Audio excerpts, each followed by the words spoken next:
Buenas tardes, mis queridos amigos. Les habla Fabián Valeta, magíster en Administración de Empresas. Les haré una presentación hoy de por qué es conveniente invertir en Colombia. La agenda que manejaremos son unas generalidades de Colombia, la situación actual del país, el análisis de algunos indicadores como indicadores de crecimiento, de inflación, de confianza empresarial y de riesgo, y finalmente unas conclusiones de este proceso.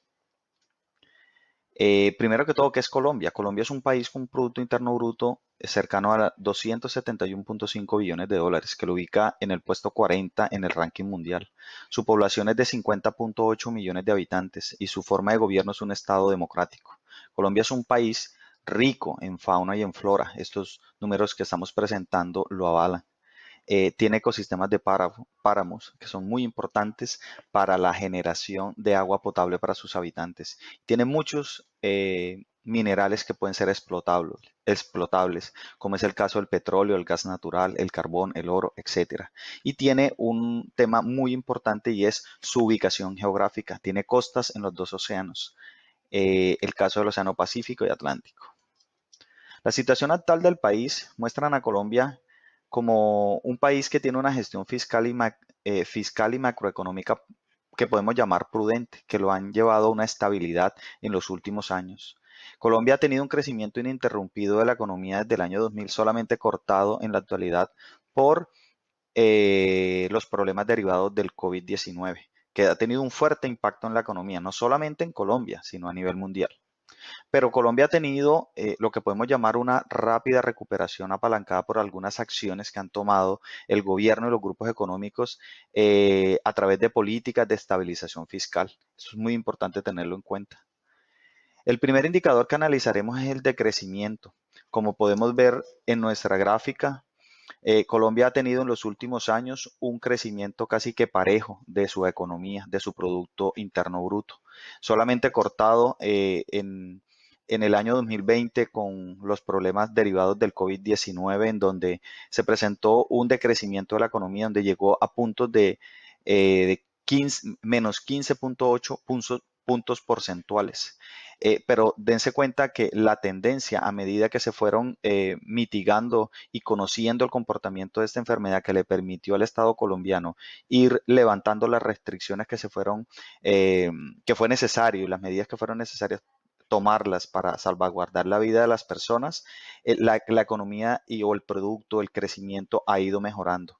En la actualidad, por ejemplo, del último dato generado a julio de 2021, ya tenemos un crecimiento del 17.6 por esa explosión de producción que se ha dado con las medidas que se han tomado. Ahora, mirándolo desde el punto de vista de proyección, para el año 2022 al año 2025 se esperan crecimientos cercanos desde el 3.5 hasta el 3.2% del Producto Interno Bruto. Importante tener en cuenta este dato y toda esa estabilización que se va dando como consecuencia de la salida y el proceso de vacunación que se está dando en Colombia. El indicador de inflación, mirando también el tema histórico, hemos tenido, digamos, desde octubre de 2020 hemos tenido una cierta estabilidad en ese indicador de inflación. Finalmente, en el año 2021 se ha venido incrementando esto como consecuencia de la mayor actividad que se está teniendo en los grupos económicos, en la reactivación de los sectores como manufactura, la parte de construcción, la parte comercial, etcétera, etcétera, etcétera. Entonces es, digamos, una consecuencia que se ha venido generando, llegando digamos, a niveles de 4.51. El Estado colombiano esperaba que la inflación se manejara entre un 2 y un 4%. Sin embargo, esta meta claramente no se va a cumplir, teniendo en cuenta que ya pensando del último dato a septiembre de 2021 ya tenemos un 4.51% de inflación. Sin embargo, la buena noticia es que a la proyección al año también de 2022 a 2025 vamos a tener, digamos, un decrecimiento de esa tasa de inflación y la vamos a dejar, digamos, o va a quedar estable en cerca al 3%. Que es un dato que le permite a Colombia crecer sin embargo, no van a crecer el costo de vida, por decirlo así, a sus habitantes y le va a permitir mantener esa estabilidad en su economía y, digamos, la satisfacción de las necesidades básicas en los hogares colombianos. El indicador de confianza empresarial, que recordemos que es la manera como los empresarios ven la estabilidad que pueden haber en los grupos o en los sectores económicos del país. Podemos nosotros pensar en temas históricos en este indicador de confianza. Podemos ver nosotros que obviamente se vio afectado por el COVID-19. Es algo que vamos a mencionar en todos los indicadores porque es digamos, un hito demasiado importante que afectó no solamente a Colombia, sino al mundo entero. Entonces, dense cuenta cómo teníamos nosotros, caía a niveles negativos esa confianza empresarial. Pensando ya en enero de 2021, ya comenzamos a tener un repunte de este indicador llegando al 8.2% en el mes de febrero. Volvió a caer en abril nuevamente. Esta caída se ve como consecuencia de que se elevaron el número de casos de contagio y de muertes por COVID-19. Por ende, el gobierno debió tomar nuevamente medidas y pues obviamente esa confianza de los empresarios comenzó a caer nuevamente. Pero a medida que el plan de vacunación en Colombia comenzó a avanzar y se vieron fuertes avances en esta parte, digamos, era visible el avance que estaba teniendo el Estado colombiano y los porcentajes de personas vacunadas, se adquirieron nuevos convenios para tener nuevas vacunas y poder avanzar en este proceso. A medida que eso se fue dando, se fueron reactivando nuevamente y se fueron flexibilizando un poco las medidas restrictivas y nuevamente la confianza de esos empresarios comenzó a crecer, llegando, digamos, a picos del 16.3%.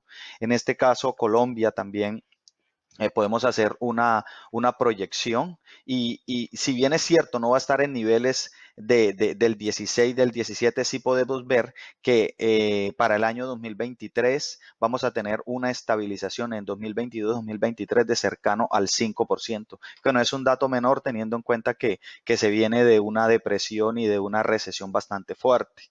Entonces, esto va a ser apalancado por toda esa estabilidad y esa reactivación que se va dando, se va ganando la confianza nuevamente de esos empresarios.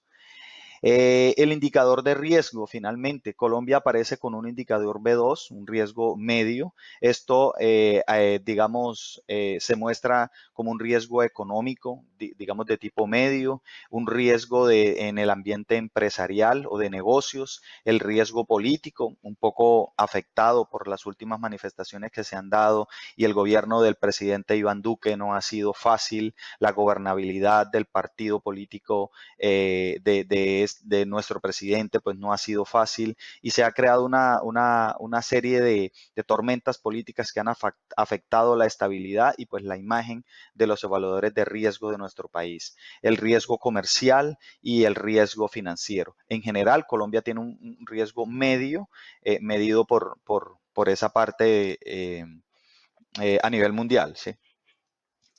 Ese mismo indicador de riesgo nos muestra y podemos sacar algunas conclusiones parciales de ese indicador de riesgo en cuanto a algunas ventajas y algunas desventajas de invertir en nuestro país. Dentro de las ventajas tenemos lo que ya les había mencionado, los recursos naturales de nuestro país, también las buenas perspectivas de crecimiento a mediano plazo, que los hemos mostrado con las proyecciones de los indicadores, el entorno proempresarial en Colombia. eh, Colombia siempre está o ha estado en los últimos años en pro de generar empresa, de ayudar digamos, apalancar la parte empresarial, que es el motor de la economía en Colombia. Los principios de sostenibilidad fiscal. Colombia brinda esa posibilidad a través de las políticas, decretos que emite el país o el gobierno en general, el legislativo, la parte presidencial también apalanca mucho esta sostenibilidad fiscal. Las autoridades, digamos, autoridades monetarias son independientes. Hay un manejo de políticas monetarias bastante, digamos, estable y reaccionan muy bien en cuanto a tomar las medidas necesarias para estabilizar la economía en nuestro país. Y en la parte, pues, que también tenemos que decirla, digamos, es sano contar de estas desventajas que también, pero que para que ustedes tengan una buena base de información para tomar sus decisiones, y es la sensibilidad a las fluctuaciones de los commodities. Los mayores ingresos en exportación de Colombia es el petróleo, que es un commodity, es una materia prima que utilizan los demás países y que Colombia surte a muchos de ellos y su economía se nutre mucho de esas exportaciones. Y es muy sensible a esas fluctuaciones de precios, por ejemplo, del petróleo. Digamos, la seguridad interna complicada, hablo de la seguridad física, el tema de la insurgencia, el tema del proceso de paz no se ha terminado de estabilizar, grupos ilegales asedian en muchos de los temas en la parte interna colombiana y esto pues obviamente también afecta. El control de la corrupción, Colombia tiene una fuerte lucha contra el tema de la corrupción para que no se desvíen y no se consumen los dineros y los recursos del Estado tan necesarios para la población, para el empuje del país en temas que no deberían a través de dirigentes que obviamente no buscan el bienestar colectivo. Entonces, esta parte es bien importante mencionarla. Y la alta informalidad en el mercado laboral, eso no permite que las personas estén, digamos, aportando con sus impuestos, con sus contribuciones a lo que deberían para poder financiar y todos los temas necesarios para el país como tal. Finalmente, unas conclusiones de todo esto que hemos dicho, y es que Colombia en el contexto latinoamericano es atractivo para la inversión extranjera. Colombia en términos de favorabilidad y de temas de inversión solamente superado en Latinoamérica por México y por Chile. Es un buen país para invertir, tiene buenas perspectivas de crecimiento a mediano plazo como parte de las políticas de reactivación después de la pandemia y los indicadores, por ejemplo, de confianza empresarial, que es bien importante resaltar, son estables en el mediano y en el largo plazo. Entonces, la conclusión y el llamado, mis queridos inversionistas, es Colombia es segura para invertir y es una muy buena opción para ustedes. Muchas gracias por su atención y espero que haya sido de provecho esta información que les hemos traído. Muchas gracias.